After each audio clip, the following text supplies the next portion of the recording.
일생 동안 당신이 반드시 읽어야 될 100권의 책 일당 100. 오늘도 아주 흥미로운 책 여러분께 소개해드립니다. 반갑습니다. 정프로고요. 네, 정박입니다. 네, 이지선입니다. 네, 오늘은 또 항상 논란이 되는 네. 종교 관련된 서적 하나. 약간 조회수 살짝 떨어지면 종교 가져오는 건 아닐지. 떨어지면 종교, 떨어지면 역사, 떨어지면 정치 이렇게 돌려가면서 또, 네, 우리에게도 다 이런 백신들이 있습니다. 네. 네. 오늘은 종교 이야기인데 종교 중에 어떤 책을 소개해 주십니까? 최근 우리 한국 사회 가장 이슈의 중심에 있는 종교하면 아무래도 기독교가 되겠습니다.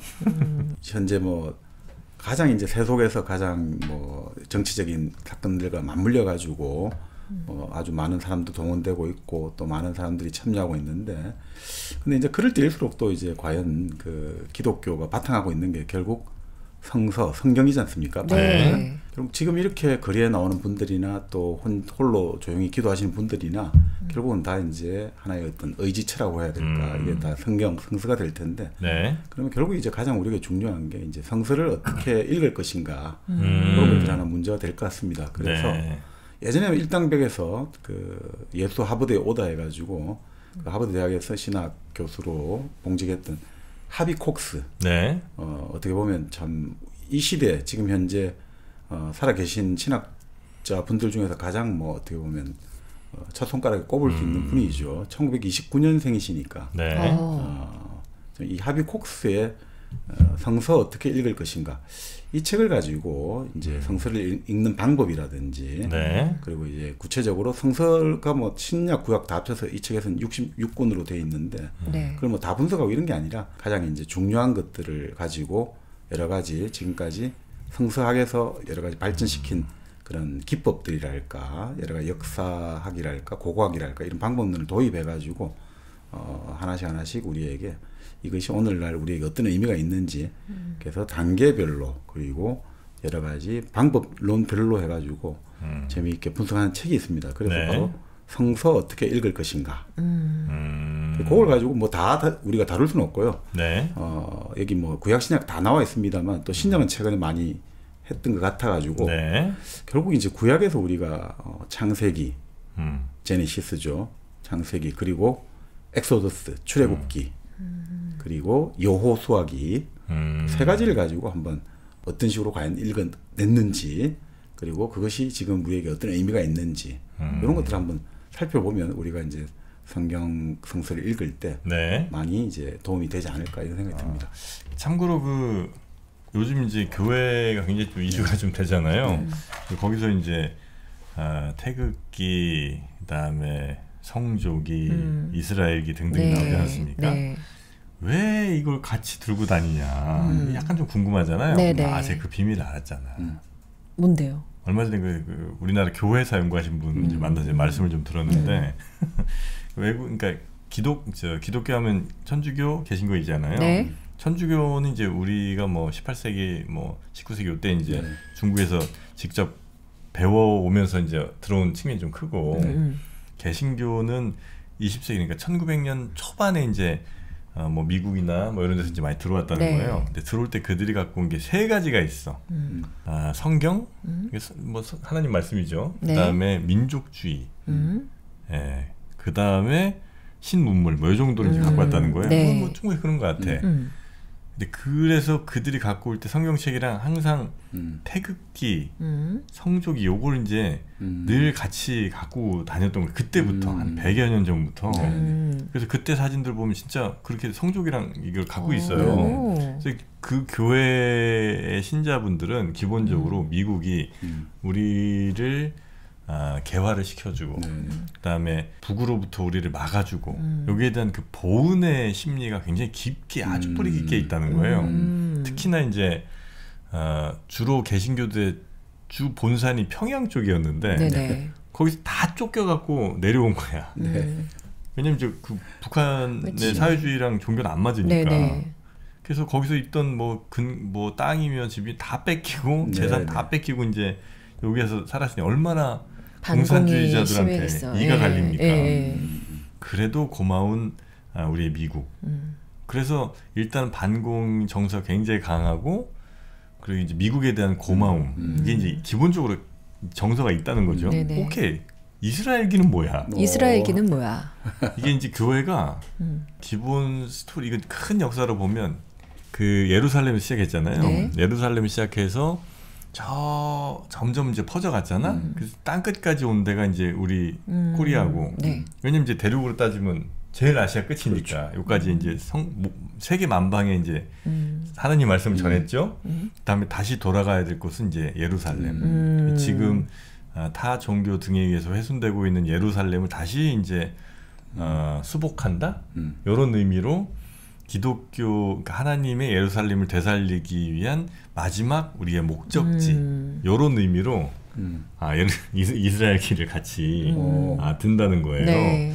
그러니까 이제 이해가 좀 되긴 하더라고요. 그러니까 뭐 이렇게 옳고 그름 떠나서 왜 그들이 그렇게 들고 나오는지 거기에 대한 이해가 좀 됐습니다. 저는 이스라엘 국기를 들고 나온 이유가 결국 이제 평양을 본래 이제 조선의 예루살렘이라고 불렀거든요. 그것도 맞아요. 그러니까 바로 이제 돌아가야 되는 거죠. 귀환을 해야 되는 바로 예루살렘이기 때문에 그 얘기도 있어요. 우리가 한마디 약속의 땅이 우리가 뺏기고 또 이제 예를 들어 가지고 엑소더스식으로 엑소더스는 아니죠. 이제 결국 약속의 땅에서 지금 쫓겨났는데 그래서 디아스포라가 됐는데 결국 우리는 다시 그 평양으로 돌아가야 된다. 그러니까 마치 이스라엘하고 이스라엘 민족의 그 처지하고 지금 실향민의 그 처지가 딱 투영되는 거죠. 네, 맞아요. 그 얘기도 있더라고요. 그러니까 출평양이지 출평양기. 그래서 평양에서 쫓겨온 걸 다시 이제 돌아가야 되는 그런 것도 있으니까 그런 데서 이제 스스로를 동조화시키는 것도 있어서 그러니까 그 깃발을 들고 다닌다. 그러니까 도저히 이해가 잘 안 됐잖아요. 그분들도 근데 알고 들 것 같진 않은데. 이런 스토리들을? 네. 알면서 들을까요? 그러니까 미국에 대한 보훈까지는 뭐 아마 다들 아실 거고 다시 평양 혹은 다시 예루살렘 이것도 아마 그 교회 내에서는 꽤 아마 저로 다닌 얘기일 거예요. 그렇죠. 본래 이제 우리가 개신교가 들어올 때 미국의 영향력이 압도적이었고 미국 출신의 선교사가 많이 이제 들어왔고 그 라인들이 주로 이제 평양 라인하고 함경도 라인이지 않습니까? 그러니까 평양, 서울, 부산, 경부, 부산, 대구 이렇게 경부 라인이 좀 보수색을 형성하는 거죠. 보수적 신학 그리고 보수적 개신교죠. 한경직 목사라든지 이런 분들. 근데 한경도 출신의 강원용이라든지 김재준 목사 이분들은 한경도에서 해서 서울 와서 전라도 쪽으로 갔단 말이죠. 그러니까 여기는 진보적인. 그래서 딱 거기 X축이란 말이죠. 근데 그 X축에 다 그 바탕에는 뭐가 있느냐? 다 미국이란 말이죠. 진보든 보수든 후원자들은 다 미국이었다. 그 집회 가면 영어로 번역을 하시잖아요, 옆에서. 그래요? 정강훈 목사 옆에서 이제 영어로 번역을 하시잖아요. 근데 그것도 왜 하지 저렇게? 라고 했는데 그런 스토리들이 좀 있다. 이건 이제 그냥 요즘 시대에 관한 이야기를 이제 잠깐 저희가 정보 차원에서 알려드렸고요. 오늘 저희는 성서 어떻게 읽을 것인가 이 책 허비 콕스의 바이블 가이드를 여러분께 소개를 해드립니다. 성서를 어떻게 열심히 신심을 가지고 믿음을 가지고 읽는 거 아니에요? 네. 근데 이제 하비 콕스는 여기서 이제 크게 성서를 읽는 방법에는 3단계가 있다고 봐요. 첫 번째는 이야기 단계. 재밌는 사건으로 보는 거죠. 스토리 중심으로. 그죠. 누가 누구를 낳고 누가 뭐 어디 가서 고생하고 이런 내용들. 형이 동생을 시기해서 죽이고 에덴 동산에 있다가 우리가 선악과를 따먹어 쫓겨나고 이 스토리로 재밌는 사건 중심으로 그 이야기 단계로 보는 게 있고 두 번째는 역사적 읽기가 있다는 거죠. 뭐냐면 이게 과연 어떤 배경에서 누구를 위해서 언제 이런 것들이 서여졌는가. 이 역사를 한번 따져보는 거 있죠. 이 성경이 서여진 당시의 배경들 실제로 이게 과연 그때 어땠는가. 뭐 역사적인 것들, 성서 역사학이라고도 하죠. 그런 것들이 하나 있고 세 번째는 이제 영적 단계라는 거죠. 그러니까 중요한 거는 이게 성경이 단순하게 뭐 사건, 정보, 뭐 역사 이걸 다 떠나가지고 결국은 어떻든 이 성경을 읽으면서 믿음을 일으키는 사람도 있잖아요. 그렇죠? 그러니까 이게 뭔가 내가 살아가는 내적인 마음과 외적인 사회와 개인과 사회를 아우르는 여기서 통전적이란 말을 쓰는데 통전. 이거 한자가 안 나와가지고 제가 사전 찾아보니까 이게 좀 맞는 표현인지 모르겠는데 이게 보통은 전기가 통한다는 느낌이거든요. 통전한다는 건 서로 그러니까 이게 암과 박 그리고 개인과 사회가 서로 뭔가 에너지가 통하는 그런 느낌들. 영적이라는 게 아무래도 그죠. 그런 기라고 할까 영이라고 할까 이 에너지가 통한다. 그래서 결국은 이것은 단순하게 즐거운 이야기라든지 역사 문서가 아니라 우리가 마땅히 이루어야 될 삶으로 초청하는 그런 방식으로서의 어떤 성경을 읽자. 이런 식으로 이제 3단계로 볼 수 있다는 거죠. 그러면서 지금까지 이제 우리가 성경에 대해서 여러 가지 읽다 보면 이런 질문을 할 수 있다 이거죠. 네. 그 크게 3가지 질문인데 성경에 나온 여러 가지 이야기들이 그것이 그때 무엇을 뜻했는가? 그 당시에 진짜 그때 이것이 어떤 의미였는가? 이걸 이제 우리가 알아보는 게 하나 있을 수 있고, 네. 또 그것이 그 스토리, 그 사건이, 그 인물이 지금 무엇을 뜻하는가? 그 지금 읽고 있는 나에게, 읽고 있는 우리 사회 현대에 지금 무엇을 뜻하고 있는가? 어떤 방식으로 우리는 영향을 받고 있고 그것을 받아들일 것인가? 네. 요게 하나 있고, 세 번째는 그것이 무엇을 뜻해왔는가? 자, 지금 예전에는 이것이 이것을 뜻해왔다가 그 중간에는 이렇게 뜻해오다가 지금은 이것을 뜻한다. 일종의 해석이 쭉 이렇게 해석사라고 해야 될까요? 해석의 역사식으로 이렇게 이제 3가지 질문을 할 수 있다는 거죠. 자, 그러다 보면 우리가 이제 성서 무엇을 성서에는 1.1획 틀린 게 없다라는 분들이 또 불만이 많으실 거고 1.1획도 틀린 게 없다. 한 글자도 틀리지 않았다. 그렇습니다. 무오류설. 그렇죠. 네. 그리고 또 이제 성서를 역사학적으로 고정적으로 보는 분들은 이제 성서에 대해서 우리가 이제 완전한 객관성을 확보했다. 우리가 역사, 문헌적으로, 고고학적으로 다 따져봐가지고 이런 어떤 주장들이 맞설 수가 있는데 일단 우리가 먼저 좀 겸손하게 가자 이거죠. 그러니까 성서에 대해서 완전한 객관성을 확보했다. 이거는 우리가 가지고 있는 것은 기본적으로 상대적인 인식밖에 없다 이거죠. 그러니까 너무 그런 것들에 대해서 우리가 좀 솔직해질 필요가 있다. 객관적으로 모든 걸 확보한다. 이것들보다는 그러니까 우리도 어떤 성서를 읽는다는 것은 그냥 하나의 어떤 초탈한 구경꾼이 되는 게 아니라 질문하고 정확하게 이제 우리가 궁금한 걸 물어보고 읽다가 그리고 여기서 우리가 어떤 물어보고 또 내 마음이 흔들릴 수도 있지 않습니까? 네.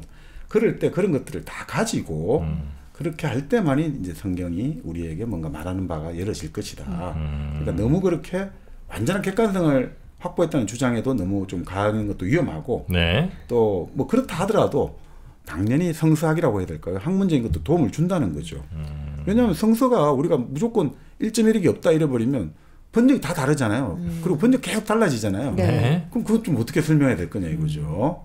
그렇지 않습니까? 그렇죠. 번역 맨날 달라지는데 맨날은 아니지만 어쨌든 그러니까 결국 우리가 성서 속에 사실은 여러 저자가 있다고 보지 않습니까? 네. 그래서 그 저자는 어디에서 왔는지 그리고 그 책을 쓸 때 누구를 위해서 썼는지를 최대한 어떤 성서학을 통해서 알아내야지 또 성서가 오늘날 우리에게 무엇을 말하는지를 좀 더 우리가 도움을 받을 수 있다 이거죠. 네네. 그런 도움을 받아가지고. 네. 그래서 이제 이 하비콕스 이 책은 결국 이제 우리가 영적인 어떤 여러 가지 그 개인적인 어떤 도움을 받기 위한 성경 공부하는 것하고 그리고 역사적인 성서학 사이에 다리를 놓는 게 목적이다 이거죠. 다리를 놓는다. 예, 중간에 다리를 놓아준다는 거죠. 그래서 이제 학자들도 이게 성경 공부 모임에서 사람들이 여러 가지 영적인 변화랄까 이런 것들 통찰 이런 것들 이야기하지 않습니까? 네. 그걸 제대로 좀 볼 수 있게 독려해주고 또 이제 성서학 연구에 드러난 여러 가지 발달한 관점들 이런 것도 성경 공부하는데 좀 더 안내해주고 이걸 통해 가지고 결국 뭐 우리는 어떤 것들을 관찰도 해야 되지만 또 참여도 해야 된다 이거죠. 그래서 그걸 다 잘 들은 다음에 그 동의를 할지 그리고 동의하지 않을지 그 이제 길을 걸어가야 된다 이거죠. 그래서 이제 그 길을 걸어가는 게 결국 이제 성서를 읽는 길이다 이거죠. 성서를 읽는다는 것은 바로 그런 이제 성서학과 성경 공부 이런 것들을 같이 아우르는 길이고, 자 그럴 때 이제 그 길을 어떻게 걸을 것인가라는 질문이 우리가 딱 당도했을 때, 네. 아까 말씀대로 결국은 3가지 방법이 있다고 했지 않습니까? 이야기. 이야기는 이제 가장 기본인 거죠. 지금 무슨 일이 벌어지고 있는지 우리가 일단 이야기를 알아야 되니까. 네. 두 번째는 역사를 조사하는 아마추어 탐정이 되라고 권유를 해요. 네. 그러니까 누가 언제 어디서 왜 이런 것들을 썼을까. 그리고 정말 그 사건이 그 여기서 성서의 저자가 주장하듯이 그 시기에 일어났을까. 네. 그 장소에 일어났을까. 이걸 하나의 어떤 역사적 있기로 들어가라는 거죠. 그리고 세 번째가 이제 영적 단계로 가라는 거죠. 그러니까 당신이 듣고 싶어하는 말이 아니라 이 성서의 텍스트, 그 본문이 말하는 바를 말하도록 그냥 둬라 이거죠. 그래서 당신도 이 책을 읽다가 변할 준비를 해라 이거죠. 그래서 변하는데 그냥 따라가 그냥 아무런 그냥 자기 생각 없이 추종하라는 게 아니라 논쟁을 해라는 거죠. 논쟁을. 그러니까 내가 난 도저히 이거는 이렇게 안 보겠다고 한다면 그것을 주장하면서 계속 논쟁을 해라. 그게 결국 대화가 되는 거 아니냐 이거죠. 우리가 대화를 한다는 거는 한 방향으로 일방적으로 추정하는 거 이런 것도 아니고 또 무조건 딱 마음을 닫는 것도 아니고 서로 이제 변할 준비를 하면서 서로 부딪히는 거다. 그게 결국은 이 성서를 읽는 바른 방법이 될 것이고. 그건 매우 정프로의 태도가 다 있네요. 네, 항상 싸우자. 네. 그렇죠. 네, 그렇게 얘기를 하지 않았습니까? 그러니까 바로 그렇게 하다 보면 이 텍스트, 성경 텍스트가 정말 오랜 시간 동안 이렇게 우리에게 전해져 왔는데 이 오랜 시간을 통해서 이제 결국 지금 당신과 만난단 말이죠. 얼마나 이게 하나의 어떤 우리 삶에 있어 가지고 또 다른 변화의 계기가 될 수 있지 않을까. 그런 의미에서 이제 한번 우리가 스토리로도 읽고 그 다음에 역사적인 배경도 읽어보고 네. 그런 다음에 바로 영적 단계로. 결국 모든 책이라는 것은 우리가 모든 책을 읽는 이유는 네. 결국 내 자신에게 좀 더 도움이 되기 위해서 읽는 거지 않습니까? 뭐 재미를 준다든지 의미를 준다든지 아니 변화를 준다든지 결국 그런 의미에서 네. 성경은 당신에게 여러 가지 그 열린 마음을 가지고 있다면 아주 큰 에너지를 줄 수 있다. 뭐 그런 뜻 같습니다. 네. 양적 단계는 어떨까? 응? 양적 단계. 양적 단계가 뭐예요? 그 양배추 스틱 단계. 건강해야지 또 책도 잘 읽죠. 예, 책 잘 읽는 게 그냥 뭐 오랫동안 앉아 있는다고 책 잘 읽는 건 아니거든요. 맞아요. 네, 양배추 스틱 같은 걸로 내 속을 좀 잘 달래면서 소화도 잘 돼야 책 읽을 맛도 나는 거 아니겠어요? 책 읽다가 갑자기 속 쓰리면 그거는 뭐 책 내용도 안 들어오고 맞아요. 읽는 게 아닙니다. 네. 읽는 게 지옥입니다. 맞아요. 하지만 여러분의 건강한 위, 건강한 그 속 상황들이 결국은 책을 한 글자를 읽더라도 여러분의 뇌 속으로 잘 들어올 수 있게 하는 방법이거든요. 네. 그런 양적 단계까지 나아가기 위해서 양배추 스틱 꼭 한번 드셔보시기 바라겠고요. 요 양배추 스틱은 은하수팜에서 만나실 수가 있습니다. 은하수팜에 또 많이 팔잖아요. 그렇습니다. 은하수 사과즙도 있고 사과즙 있고요. 그리고 배즙도 있고 도라지즙 있고 토마토즙도 인기가 많대요. 토마토 괜찮죠.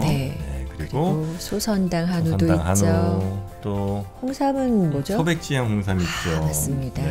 그 토마토즙 같은 경우는 나중에 그걸로 파스타 같은 거 끓여 드셔도 맛있습니다. 오, 그렇구나. 그냥 진짜 토마토 파스타처럼 나오니까 그렇게 한번 활용해 보시면 좋겠습니다. 자, 은하수팜과 함께 여러분의 건강한 생활 이어가시고요. 네이버에서 은하수팜 검색하시면 되겠습니다. 네. 자, 그러면 성서 어떻게 읽을 것인가? 어떻게 창세기부터 한번 들어갑니까? 네. 그 35페이지 보시면 창세기고 몇 줄 한번 읽어주시면 좋을 것 그럴까요? 같습니다. 네. 창세기 사실 예전에 조금 외웠었는데 뭐 이제 외우는 건 아니고요. 한번 읽어보겠습니다. 태초에 하나님이 천지를 창조하셨다. 땅이 혼돈하고 공허하며 어둠이 깊음 위에 있고 하나님의 영은 물 위에 움직이고 계셨다. 하나님이 말씀하시기를 빛이 생겨라 하시니 빛이 생겼다. 그 빛이 하나님 보시기에 좋았다. 하나님이 빛과 어둠을 나누셔서 빛을 낮이라고 하고 어둠을 밤이라고 하셨다. 저녁이 되고 아침이 되니 하루가 지났다. 이게 이제 창세기 맨 처음 시작인 거죠?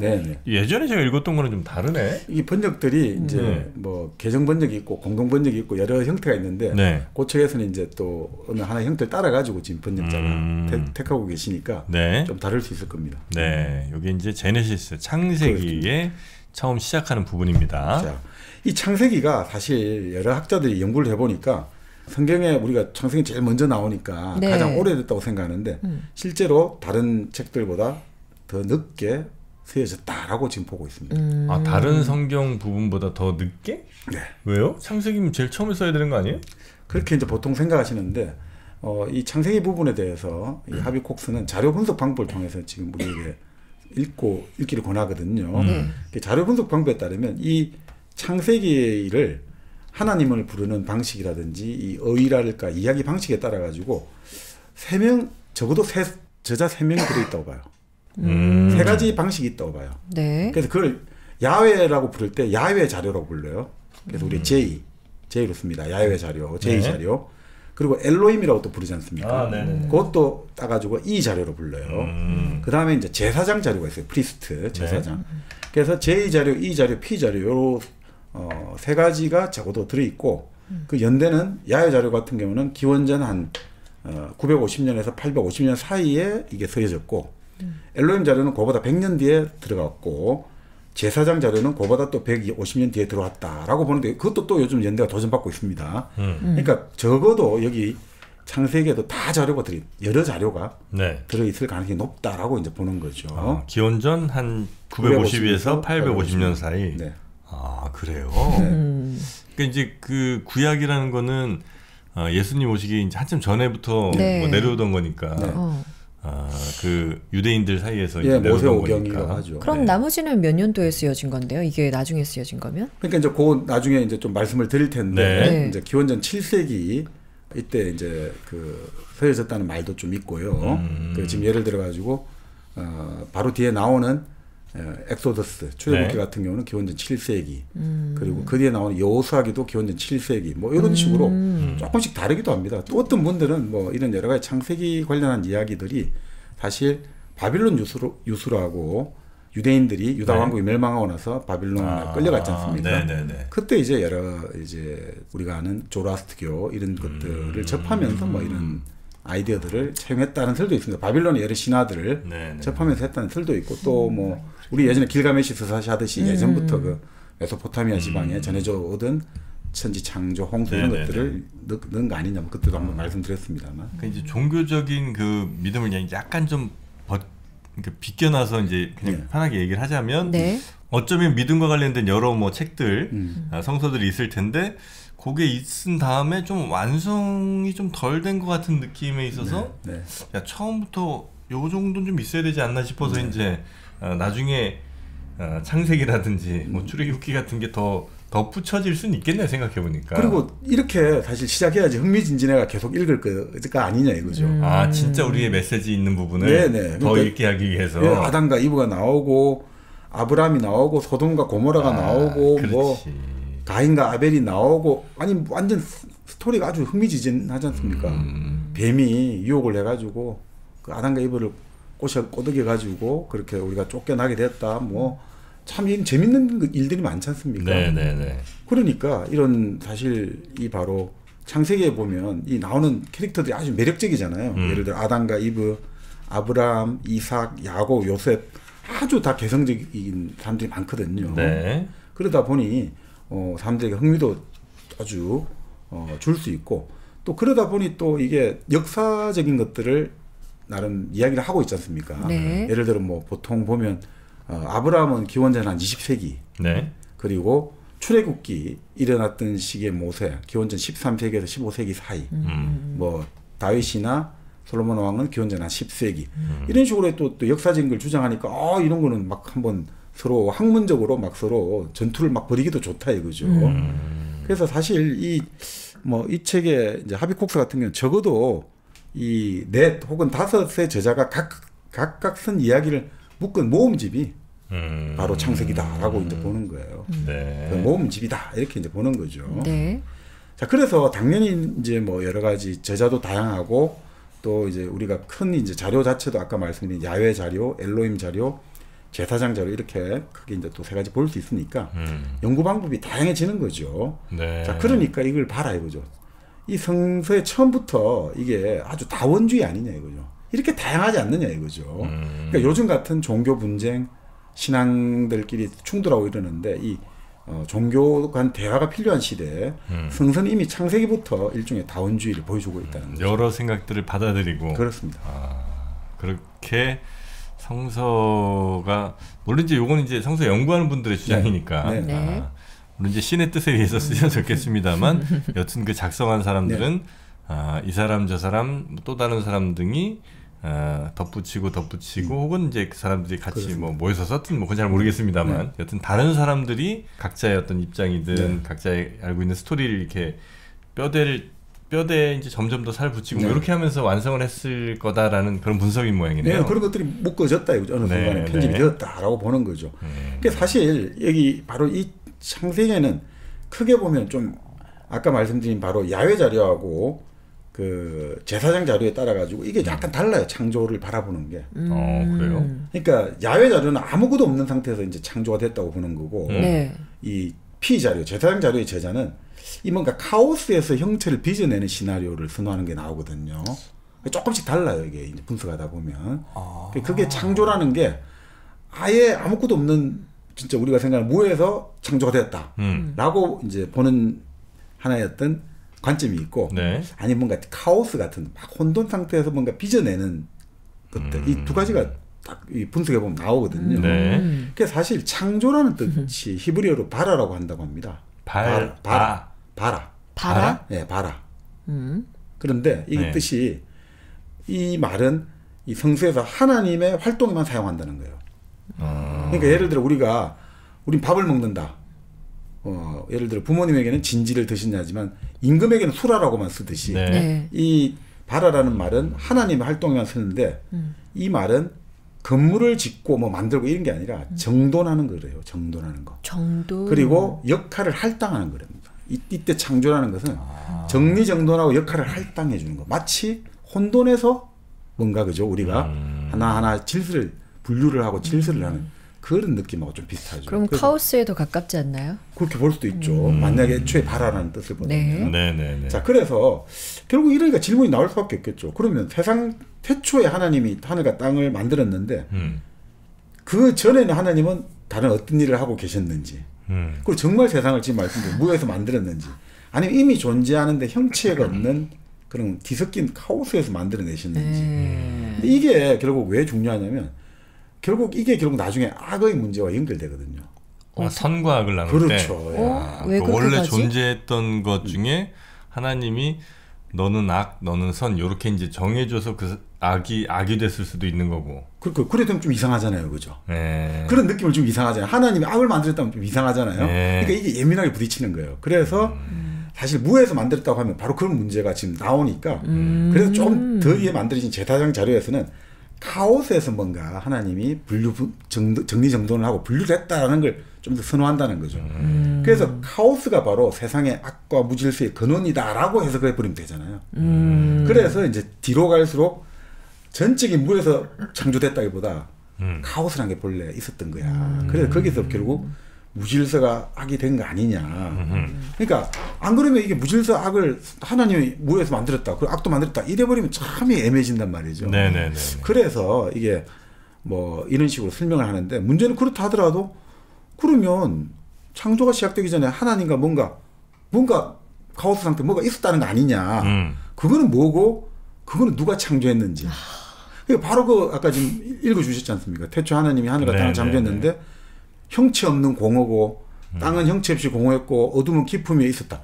이것도 보고 있으면 이거 뭔가 하나님 말고 뭐가 다른 뭐가 나란히 있는 느낌을 주잖아요. 그러니까 이게 여기서도 이게 좀 막 이 자체에서도 서로 충돌하고 있다는 거죠. 네네네. 바로 이게 해결되는 문제는 아니니까. 그게 사실 근데 뭐 바로 이 무에서 만들어냈다는 거나 아니면 혼돈에서 만들어냈다는 거나 이 어떤 자료들이 공통적으로 뭐 조로아스터교는 항상 좀 이원론이지 않습니까? 네. 선신이 있고 아우라 마즈다하고 악신이 서로 싸움하다가 마지막에 이제 최후의 심판에 선이 이긴다 이런 건데, 그런 느낌은 안 주려고 하는 거죠. 왜냐하면 유일신이니까 선신과 악신이 동등하게 가면 안 되거든요. 유일신이니까 둘 다 하여튼 이런 이제 창조를 설명은 하지만 약간 서로 다르긴 합니다만 어떻든 뭔가 신이 큰 뭐 두 개가 있다 이렇게는 절대 안 하려고 하는 거죠. 그렇지만 여전히 우리가 아담과 이브를 만드는데 그 유혹하는 약삭빠른 뱀은 도대체 어디서 왔는지, 악은 도대체 어디서 왔는지, 이건 계속 논쟁이 될 수밖에 없지 않습니까? 그러니까 창세기 딱 처음부터 이 악의 문제가 깔려 있다는 거죠. 그것이 결국 그 이후에 계속해서 가인과 아벨과 아담과 이브 선악과의 어떤 문제 다 연결된다는 거죠. 그래서 이걸 딱 먼저 밑밥을 깐다는 거죠. 근데 어떻든 벌써 이 창조 이야기만 해도 벌써 다양하지 않느냐 이거죠. 네. 그래서 사실 이 창세기의 저자들은 세 가지 목표를 가지고 있었다고 봅니다. 네. 첫 번째 뭐냐면 하나님을 그 당시 메소포타미아에서 그 전까지 유행했던 범신론하고 구별해야 된다는 거죠. 그 신이 있잖아요. 해의 신이 있고 달의 신이 있고 별의 신이 있고 다 많잖아요. 네. 세상 만사에 다 신이 있다고 하는데 우리 하나님은 그런 신이 아니야. 급이 달라.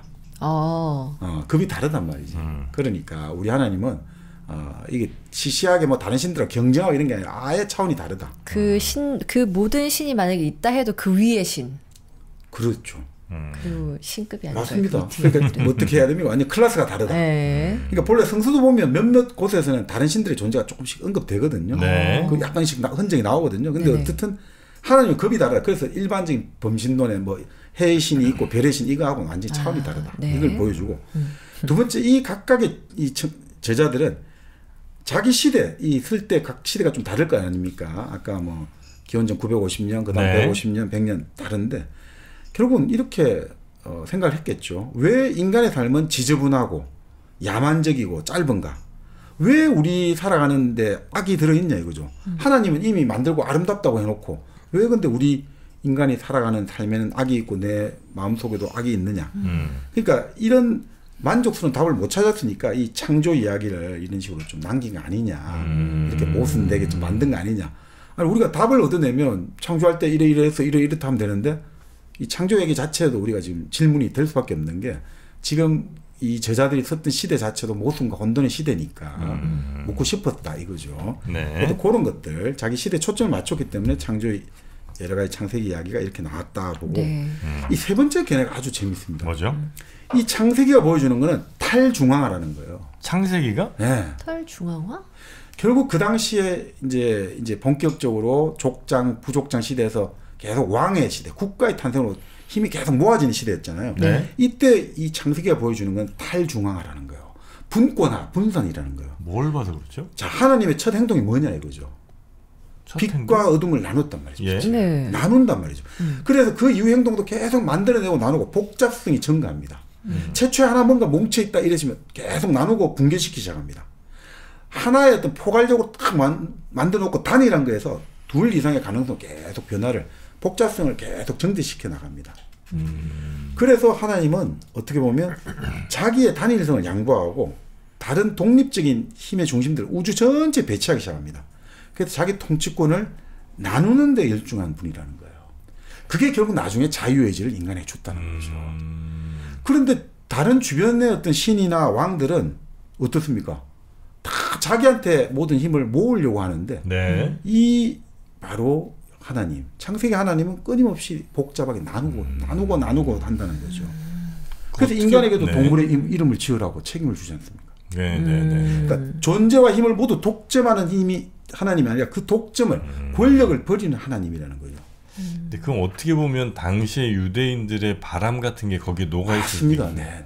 예, 그 왕들이 제대로 막 그렇습니다. 자리 잡은 그런 나라들에서 치이고 쫓겨나고 뭐 노예로 가고 이런 상황을 유대인들은 이제 많이 겪었을 테니까 그런 왕에 집중되는 거 말고 좀 자치할 수 있는 그렇습니다. 뭐 그런 것들에 대해서 좀 바람이 어쩜 이 창세기에 녹아 있다. 바로 그렇기 때문에 예. 아담과 하와를 만들었는데 그 피조물이 바로 그를 만든 주인에 대해서 대항할 수 있게까지 되었고 그래서 어떻게 보면 화와 복 모두를 향한 문이 열린 거예요. 우리 자유의지가 생겨난 거잖아요. 그렇기 때문에 이렇게 하나의 어떤 탈중앙화, 탈권력한 존재로서의 신이 있었냐 이거죠. 근데 이걸 뭐 제가 유사과학으로 설명하는 건 아닌데요. 네네. 이 내용을 읽다가 갑자기 드는 생각이 그 오리진이라는 도서에 보면 뭐 이런 대목이 나와요. 그러니까 생물 물리학인지 물리생물학인지 뭐 그런 학문이 있는데 네. 물리 현상을 생물 현상하고 같이 결합해서 뭘 하나 봅니다. 우주가 있잖아요. 우주의 목적이 뭔지는 모르겠습니다만 근데 우주의 생명체가 왜 만들어졌느냐라고 할 때 그런 이야기를 하더라고요. 생명체를 만든 이유는 에너지 분산을 가장 잘하기 때문에 생명이 만들어졌다는 거예요. 이 에너지를 계속 분산하는 게 결국 이 우주가 성립되는 목적 같다는 거예요. 빅뱅이라는 걸 생각해 보자 이거죠. 네. 그 에너지가 예를 들어 어떻게 보면 극히 뭐 우리가 생각하기 못한 하나의 점에 모였다가 뻥 터지면서 계속 지금도 분산되고 있는 거 아니냐 이거죠. 우주라는 거는 끊임없이 분산으로 나아간다는 거죠. 네. 그래서 그렇게 본다면 생명체를 만들어진 생명체가 왜 태어났을까라고 과학적으로 따져보니까 네. 생명체야말로 에너지를 제일 많이 분산한다는 거죠. 하나보다는 여럿이 더 많이 에너지를 많이 써먹고 분산하기 때문에 우주에서 생명이 이렇게 많이 만들어진 거 아니냐. 자, 그렇게 따지면 바로 그 분산을 위해서 제가 예전에 궁금했던 게 왜 이렇게 원자는 텅 빈 공간이 많은가. 네. 그런 이야기 하잖아요. 원자핵이 야구공이라고 치면 그 원자핵 주변을 한 번씩 뭐 나타났다 하는 전자 같은 경우는 그 직경이 원자핵이 야구공이면 4km 정도 밖에서 나타났다 말다 이렇게 한다잖아요. 그럼 너무나 텅 빈 공간이잖아요. 그렇죠? 그리고 우주도 너무 텅 비어 있잖아요. 왜 이렇게 텅 비어 있느냐? 그게 자유도를 높인다 이거죠. 자유도를. 그 어떤 이제 공부를 하는 친구가 설명을 해주는데 저도 정확히 예를 잘 못했는데 그 자유도가 높아지는 게 뭐겠냐 이거죠. 결국 그것도 분산의 의미 아니겠냐 이거죠. 그래서 우주가 이렇게 텅 비어 있고 넓게 보인다는 거는 그만큼 그 분산의 의미다 이거죠. 근데 이걸 읽다 보면 창세기 이걸 읽다 보면 그 신이 기본적으로 탈중앙하고 끊임없이 이렇게 계속해서 독점을 놓아버린다. 에너지에서 엔트로피로 간다는 게 뭘까? 참 그런 생각하고 이건 유사과학적 의미는 아니고 그런 느낌을 많이 좀 우리에게 연상을 시켜줍니다. 거기에 약간 이제 제가 조금 태클을 걸자면 또 우리 과학 선생님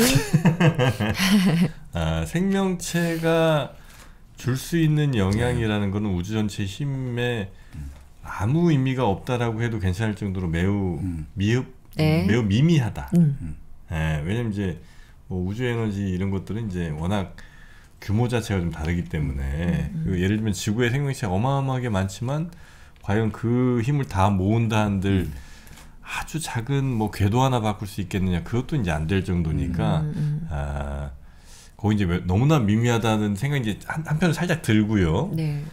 다만 이제 그 자유도가 높다, 빈 공간이 너무나 많다는 거, 뭐 그건 뭐 충분히 그럴 수 있는 것 같긴 해요. 그리고 성경의 이야기도 잘 이제 빗대서 생각해 보면 진짜 우주의 최초 뭐 이른바 얘기하는 빅뱅과도 매우 닮아 있는 부분이 좀 있잖아요. 아주 그 곤죽 상태에서 하늘과 땅으로 나뉘고 이런 것도요. 그렇죠. 이제 거기에 그때는 이제 빛조차도 그 빠져나갈 수 없을 만큼 강력한 중력이나 뭐 이런 게 있었을 때인데 그게 서서히 조금씩 가면서 뭐 시간과 공간이 생겨나 뭐 이렇게 된 거 아니겠습니까? 그래서 그런 거 따져보면 창세기에 물론 이제 그걸 알고 썼다고 저는 이제 생각하진 않지만 그 매우 비슷하게 우연히도 뭐 묘사 혹은 뭐 그 비유되어 있는 것들은 좀 있는 것 같기는 하다.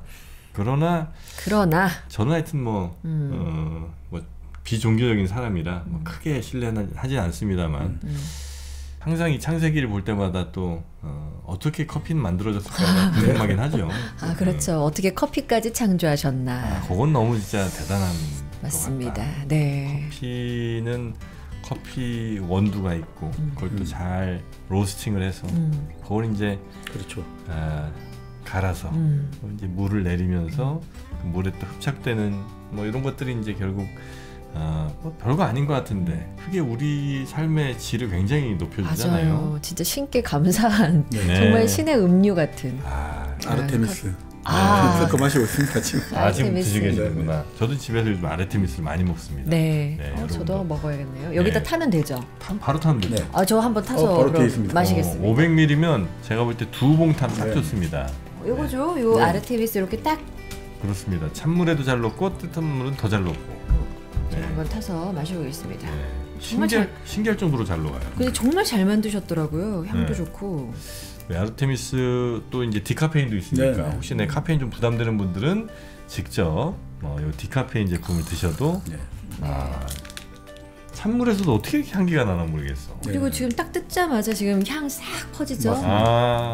대단합니다. 정말 좋은 향입니다. 제가 맛있게 타서 마셔보겠습니다. 그렇습니다.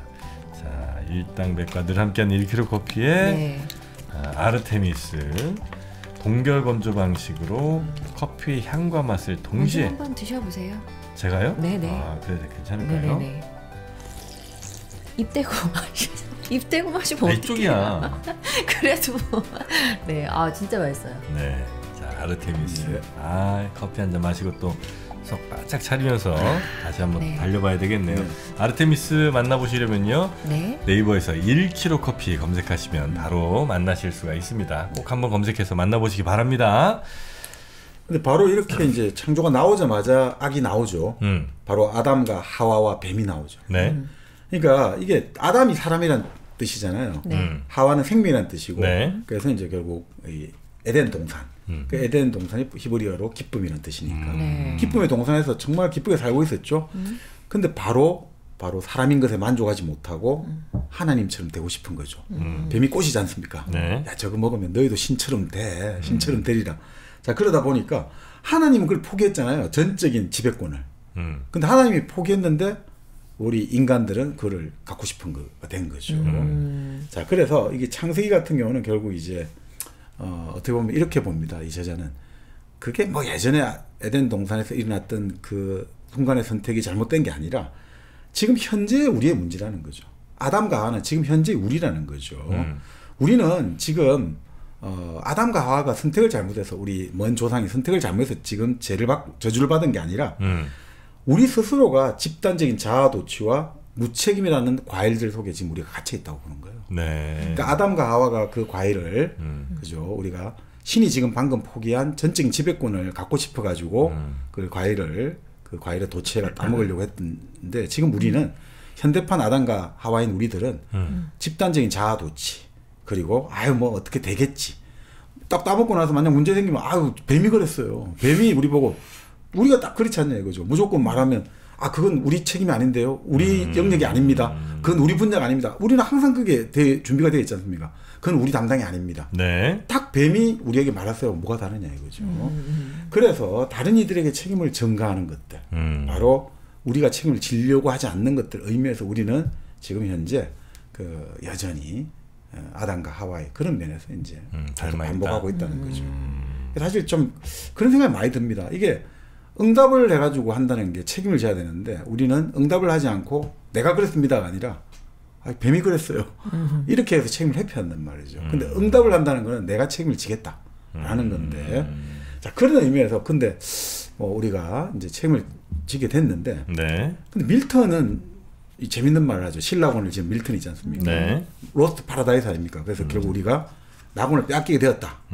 그 재밌는 게 이 타락을 했다 이거죠. 그래서 인간이. 근데 이 타락은 복된 타락이 아닌가라는 질문을 던져요. 복된 타락? 타락은 타락인데 이게 축복받은 타락이 아니냐 이거죠.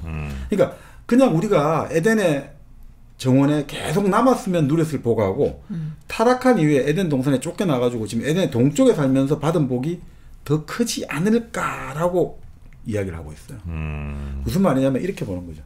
결국 우리는 아담과 하와가 그렇듯이 결국 인간은 자라야 되는 존재거든요. 우리가 에덴 동산, 기쁨의 동산에 있다는 것은 그건 영원히 어린 이로 부모의 보호와 보살핌 속에 있는 것을 뜻하지 않습니까? 네. 그런데 결국 이제 쫓겨나가지고 어른의 세계로 왔잖아요. 어른의 단계에서 우리는 이제 열심히 일을 해야 되고 아이를 낳아야 되고 그 다음에 우리는 심오한 불과 사이를 부딪혀야 되는 거죠. 맞닥뜨려야 되는 거죠. 죽음을 맞닥뜨려야 됩니다.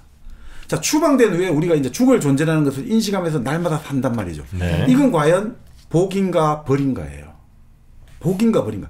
이게 바로 이 질문을 하는 겁니다. 이게 바로 복인가 벌인가. 우리는 지금까지 전부 다 우린 저주를 받았고 원죄를 받았다 이렇게 생각하잖아요. 네. 재밌는 게 성서에는 원죄가 안 나와요. 원죄라는 단어가 안 나옵니다. 그래요? 예. 원죄라는 단어는 성서에 안 나옵니다. 이것은 나중에 신학자들이 만들어낸 개념이에요. 왜 만들어냈느냐.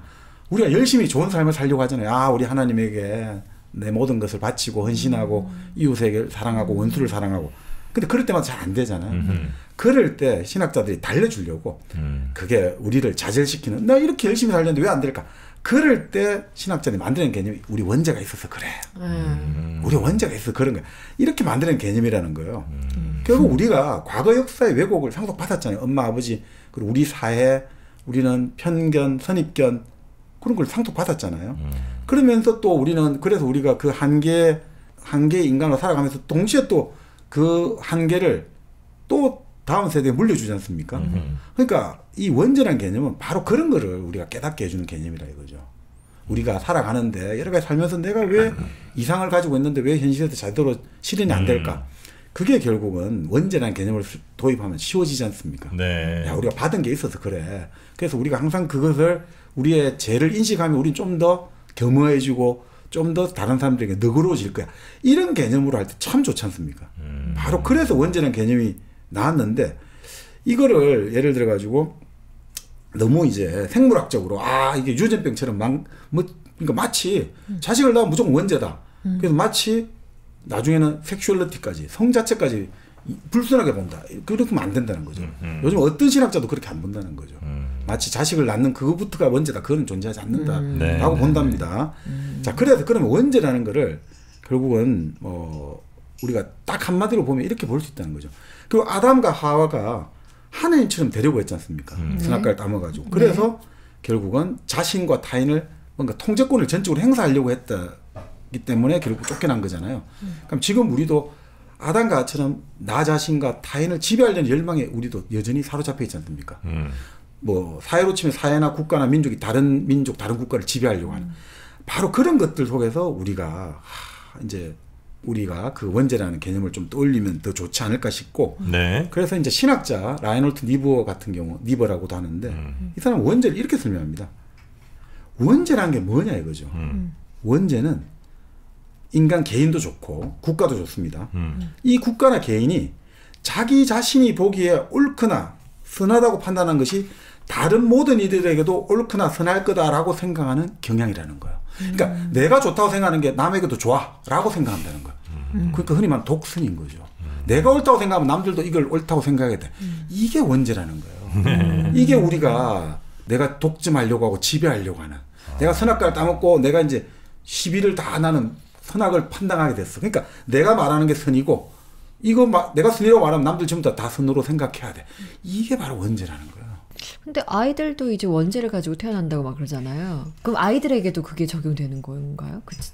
아니, 그러니까 원죄라는 것 자체는 결국 아까 말씀드렸듯이 여기 유전병적으로 전달된다 이런 개념으로는 신학자들이 지지를 아무도 안 한다는 거죠. 인간이니까 그냥 다 갖고 있는 경향성, 아까 지금 말한 그 욕심들, 태어날 때부터 가지는 그 욕심들이 있지 않습니까? 네네. 부모의 사랑을 독차지하고 주변 세계를 장악하려고 하고 내 뜻대로 움직이려고 하는 그 경향성들을 이제 우리가 생각할 때는 이제 원죄로 보는 것이 이제 이런 어떤 견해들이다라고 말하는 것 같습니다. 네. 그러니까 틸리 같은 경우는, 폴 틸리 같은 신학자는 그 원죄를 뭐냐면 결국 소외라고 설명합니다. 소외. 우리 본성으로부터 분리되어 가지고 우리 자신을 다른 존재로 경험한다는 거죠. 우리 예전에 한번 그런 이야기 했지 않습니까? 원죄를 설명할 때 신의 길로 향하지 않고 우리 신을 등졌다는 거. 그러니까 그게 소외인 거죠. 신의 길로 가는 게 우리의 본성인데 그 길을 등지고 반대 방향으로 한다. 그 소외라는 것이 바로 원죄다라고 보는 거죠. 네. 그러니까 이 신학자들이 볼 때 이 원죄라는 개념들은 결국 자기 자신의 본성에서 벗어났고 신이 포기했던 뭔가 권력을 가지고 제어하려고 하는 거고 지배하려고 하는 것을 계속 하려고 하는 경향인데 우리가 살아가면서 몸부림치면 칠수록 마치 거미줄에 붙잡힌 존재가 되어가지고 상황은 더 악화된다 이거죠. 그래서 뭐가 필요하냐? 외부에서 우리를 도울 무언가가 필요하다 이거죠. 네. 그게 결국 은혜라는 개념, 은총이라는 개념이 여기서 필요한 거죠. 이게 참 재밌어요. 그러니까 기독교의 생각들은 우리가 이런 바로 원죄라는 경향성이기 때문에 이걸 혼자 해결할 수가 없다. 외부에서 반드시 뭔가 강력한 슈퍼파워가 들어와야 된다 이거죠. 이 은총이나 이 그레이스라는 것들이거든요. 근데 이제 불교에서 볼 때, 우리 유교에서 볼 때는 사단이잖아요. 사단이고 불승이 있는 거잖아요.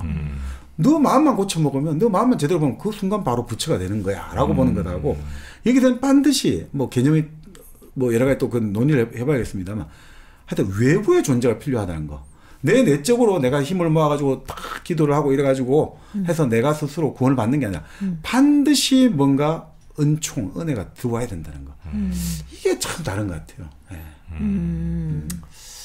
이 창세기에서 이 원죄의 개념까지 이렇게 어떻게 성서를 읽을까를 그러니까 세 가지 차원, 그러니까 이야기 말고 역사적인 거 말고 영적인 것까지 이렇게 다 볼 수는 있으나 그 중에 이렇게 종합적으로 아마 이분은 읽으신 거겠죠. 그렇죠. 네. 바로 그렇기 때문에 지금 우리가 아까 밀턴이 말했던 복된 타락 이런 말이 여기서 이제 나오는데.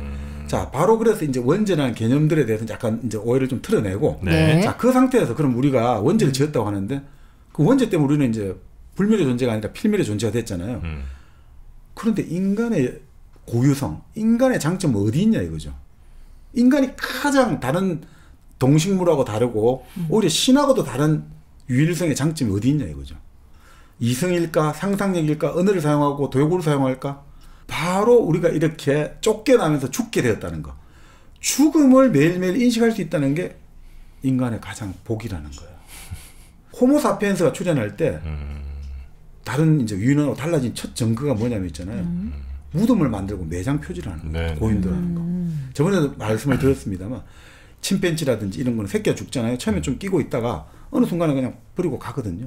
그러니까 이게 뭐 죽음 자체는 인식할지 몰라도 내가 죽는다는 존재는 인식을 못해요. 그리고 죽음 이런 존재 자체가 뭔가 귀신이라든지 뭔가 다르다는 인식을 못해요. 근데 인간은 무덤을 지었다는 건 뭐겠습니까? 이게 뭔가가 살아있는 것도 아니고 뭔가 어떤 다른 존재가 되었다. 그러니까 우리가 경험하지 못하는 뭔가 있다라고 생각했단 말이에요. 우리가 그 철학적으로 초음적인 것들을 인식하게 된 거예요. 경험을 하면서 우리는 인간은 경험할 수밖에 없는데 경험을 통해서 경험하지 못하는 뭔가 있다라고 생각이 된 거야. 이게 결국 인간을 인간답게 만들어줬다는 거예요. 네네네. 사람이 죽었단 말이에요. 살아있는 건 아니단 말이에요. 그런데 이거를 그냥 아무것도 아닌 걸로 생각할 수가 없네요. 이 사람이 살아있을 때 뭔가 했던 뭐 예를 들어 음성이 들리는 것 같고 눈을 감았는데 그 사람 모습이 떠오르고 이거 뭐야? 이게 뭐지? 근데 살아있는 건 아니야. 우리가 경험할 수 없는데 경험을 넘어서 뭔가 있는 것 같아. 이게 초음적인 방식으로 뭐가 있다. 그래서 무덤을 지어가지고 돌을 지어가지고 이게 나와가지고 내를 해코지면 안 된다. 그리고 이 사람이 죽었는데 뭔가 어느 순간부터 내 책임같이 느껴진다 이거죠. 이 사람 죽은 게 내가 죽으라고 막 원을 내서 죽은 거 아닐까? 그래서 이제 막 죄책감이 느끼기 시작해요. 이 죄책감을 애도를 해야 되겠다. 애도를 내가 풀고 또 죄책감을 느낄수록 오히려 더 책임감이 생겨나거든요. 죄책감을 느끼니까 이 사람을 더 잘 기억하네. 그러니까 인간이 어떻게 되겠습니까? 오히려 인간은 내가 이 사람의 죽음에 책임이 있다. 저 먼저 책임이 없지만 책임이 있다고 생각할 때 오히려 인간은 더 나은 존재가 된다 이거죠. 유대민족이 이 세상이 이렇게 살아가는 거는 우리 민족의 책임이다라고 선민의식을 가질 때 오히려 유대민족은 더 나은 축복을 받자 이거죠. 더 세상을 바라보는 방식이나 교육의 방식이 달라져가지고 지성의 어떤 폭발적인 어떤 변화를 가져오더라는 거죠. 마찬가지로 뭔가 내가 이건 내 책임이 아니야라고 말하는 것보다 아까 말했던 책임 전가의 논리보다 저거 뱀이 한 거예요라고 하는 것보다 이게 다 내 책임입니다라고 말하는 존재가 이 세상을 좀 더 나은 방향으로 고친다 이거죠. 네. 바로 그런 의미에서 이 죽음이 나타났다는 것들, 우리가 인간이 하루하루 우리는 죽을 수 있다는 것을 생각하는 것들, 이게 결국은 모든 예술과 문화와 종교의 근원적 원천이 되었고 그것이 결국 나는 언제든지 죽을 수 있다는 생각이기 때문에 지금 삶의 의미에 대해서 근본적인 질문을 던진다는 거죠. 그러니 바로 이게 뭐냐? 이건 정말 복된 타락 아니냐 이거죠. 우리 인간이 그냥 계속 영원토록 살아간다면 이거 과연 축복인가? 네. 우리 인간이 죽을 수 있다고 생각하기 때문에 이거는 정말 축복이 아닌가. 신이 질투하는 유일한 인간에게 질투하는 것이 마지막이 있다는 것이라는 거죠. 거기 나오잖아요. 영화 있잖아요. 헥토르 하는 저 트로이 그런 거라 이거죠. 그러니까 결국은 결국 이게 뭐냐 이거죠. 결국 우리 아담과 이브 하와는 오히려 거기서 쫓겨나서 하루하루 죽음을 수 있다는 걸 인식하게 되는 게 오히려 더 축복이 아닌가. 죽음 관련해서는 이제 정프로는 약간 이제 기본적으로 저는 비종교적인 사람이잖아요. 네네. 믿음이 없는 사람이고 어떻게 그럼 우리는 죽음을 인식을 하게 됐을까? 그러니까 충분히 우리의 대뇌 피질이 좀 발달된 상황에서 대뇌가 좀 커진 상황에서 우리가 막 옮겨 다니는 존재라면 아마 저는 이렇게까지 안 왔을 거라고 봅니다. 근데 우리 이제 어디 정착을 해서 살아요. 어느 나무 30그린 데서. 근데 어떤 개체가 죽었어. 걔를 자꾸 만져. 그러면 여러 병균이나 이런 것 때문에 그 만진 애가 가겠죠. 병 걸릴 거 아니에요. 그렇죠. 전염병이면. 그러니까 무덤을 만든 게 바로 그런 거죠. 그래서 얘를 분리하기 위해서. 그래서 땅을 파갖고 왜냐면 이제 그때는 불 사용까지 못했었으니까 땅 파갖고 최대한 다른 저 개체들의 접근을 막은 거지. 그렇게 해서 그냥 묻었는데 하고 보니까 그냥 평지처럼 묻어버렸더니 또 지나가다 또 파갖고 또 애들이 감염되네. 그래서 좀 봉긋하게 묻어서 아니면 돌 같은 거 얹어놔서 야 여기가 무덤 위치야 이 멍청이들아 여기 오지 마. 그런 게 왜? 그렇게 생각하면 죽은 개체를 땅을 파기보다 저 멀리 동물들에게 줘버리거나 아니면은 그러니까 그 전염병이라면 그냥 저 멀리 버리면 되지 왜 땅을 파냐는 거죠. 그러니까 그게 이제 안 보이게 하니까. 그러니까 더 멀리 버리면 되죠. 아니 그럼 묻잖아요. 아 그럼 또 묻어. 또 멀리 가면 가다가 그 굉장히 그것도 좀 위험한. 아 그렇구나. 왜냐면 이제 천적들이 언제든 나타날 수 있고. 그러니까 우리 사는 그 동네 좀 외곽쯤에다가 파고 하여튼 터치 못하게 하는 그게 이제 난 제일 큰 그들의 생존 방식이었을 거라고 나는 보고. 아주 나름 생존 과학적 같이 이 과학적인 사고. 이제 그렇게 하다가 점점 이제 그게 뭐 커지기도 하고 하니까 거기에 뭔가 의미를 부여하는 그게 이제 점점 이제 머리 커지니까 뭐 그런 건 이제 있을 수 그 선후관계 나는 그렇게 된 게 아니겠느냐라고 이제 강력하게 추정하고 있습니다. 매우 비종교적인 사람인 거죠. 저는. 아니 뭐 결국 그게 다 같이 가겠죠. 사실은 이제 그렇게 가면서 근데 이제 이 존재들이 예를 들어 지금 말씀대로 그 눈을 감고 있는데도 뭐가 떠오르기도 하고 눈을 감고 있는데 귀에 뭐 들리기도 하고 그런 것들이 자연스럽게 또 서로 상호작용하면서 아까 말씀드린 초음직이라는 것들 나아갈 수 있지 않느냐 이렇게 볼 수 있겠죠. 자, 저희가 이제 창세기 먼저 성서 어떻게 읽을 것인가 해서 살펴봤고요. 그 뒤에도 흥미로운 부분들이 성서가 또 있잖아요. 그거는 저희가 이어지는 2부에서 1부 끝났어요? 끝났죠. 1시간인데 벌써. 와 시간이 금방 가네. 후딱까지 종교이 재밌습니다. 괜히 인기 있는 게 아니에요. 자, 그럼 저희는 이어지는 2부에서 종교 이야기 성서 어떻게 읽을 것인가 2부로 돌아오겠습니다.